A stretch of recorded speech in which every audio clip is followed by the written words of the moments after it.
अथ शनि अष्टोत्तरशतनामवली। ॐ शनैश्चराय नमः। ॐ शान्ताय नमः। ॐ सर्वाभीष्टप्रदायिने नमः। ॐ शरण्याय नमः।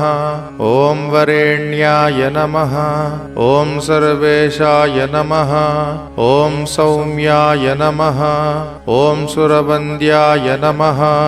ॐ सुरलोकविहारिणे नमः। ॐ सुखासनोपविष्टाय नमः। ॐ सुन्दराय नमः। ॐ घनाय नमः। ॐ घनरूपाय नमः। ॐ घनाभरणधारिणे नमः।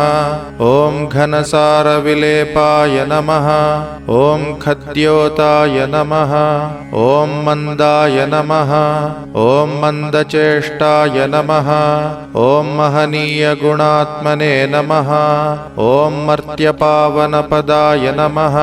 ॐ महेशाय नमः। ॐ छायापुत्राय नमः। ॐ शर्वाय नमः। ॐ शरतूणीरधारिणे नमः। ॐ चरस्थिरस्वभावाय नमः। ॐ चञ्चलाय नमः। ॐ नीलवर्णाय नमः। ॐ नित्याय नमः। ॐ नीलाञ्जननिभाय नमः। ॐ नीलाम्बरविभूषाय नमः। ॐ निश्चलाय नमः। ॐ वेद्याय नमः। ॐ विधिरूपाय नमः। ॐ विरोधाधारभूमये नमः। ॐ भेदास्पदस्वभावाय नमः। ॐ वज्रदेहाय नमः। ॐ वैराग्यदाय नमः। ॐ वीराय नमः। ॐ वीतरोगभयाय नमः। ॐ विपत्परम्परेशाय नमः। ॐ विश्ववन्द्याय नमः। ॐ गृध्नवाहाय नमः।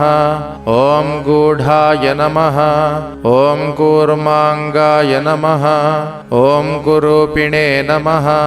ॐ कुत्सिताय नमः। ॐ गुणाढ्याय नमः। ॐ गोचराय नमः। ॐ अविद्यामूलनाशाय नमः। ॐ विद्यास्वरूपिणे नमः। ॐ आयुष्यकारणाय नमः। ॐ आपदुद्धर्त्रे नमः। ॐ विष्णुभक्ताय नमः। ॐ वशिने नमः। ॐ विविधागमवेदिने नमः। ॐ विधिस्तुत्याय नमः। ॐ वन्द्याय नमः। ॐ विरूपाक्षाय नमः। ॐ वरिष्ठाय नमः। ॐ गरिष्ठाय नमः। ॐ वज्राङ्कुशधराय नमः। ॐ वरदाभयहस्ताय नमः। ॐ वामनाय नमः। ॐ ज्येष्ठापत्नीसमेताय नमः। ॐ श्रेष्ठाय नमः। ॐ मितभाषिणे नमः। ॐ कष्टौघनाशकाय नमः। ॐ पुष्टिदाय नमः। ॐ स्तुत्याय नमः। ॐ स्तोत्रगम्याय नमः। ॐ भक्तिवश्याय नमः। ॐ भानवे नमः। ॐ भानुपुत्राय नमः। ॐ भव्याय नमः। ॐ पावनाय नमः।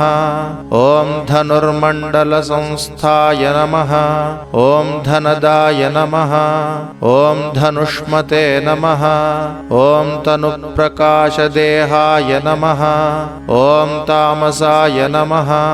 ॐ अशेषजनवन्द्याय नमः। ॐ विशेषफलदायिने नमः। ॐ वशीकृतजनेशाय नमः। ॐ पशूनां पतये नमः। ॐ खेचराय नमः।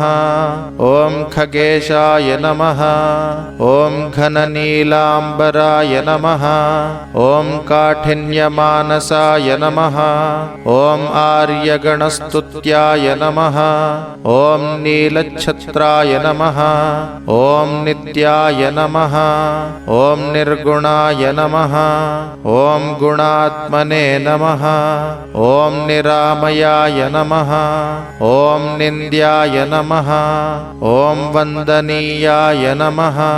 ॐ ॐ धीराय नमः ॐ दिव्यदेहाय नमः ॐ दीनार्तिहरणाय नमः ॐ दैन्यनाशकराय नमः ॐ आर्यजनगण्याय नमः ॐ क्रूराय नमः ॐ क्रूरचेष्टाय नमः ॐ कामक्रोधकराय नमः ॐ कळत्रपुत्रशत्रुत्वकारणाय नमः ॐ परिपोषितभक्ताय नमः ॐ भक्तसङ्घमनोभीष्टफलदाय नमः इति शनैश्चर अष्टोत्तरशतनामावलिः सम्पूर्णम्।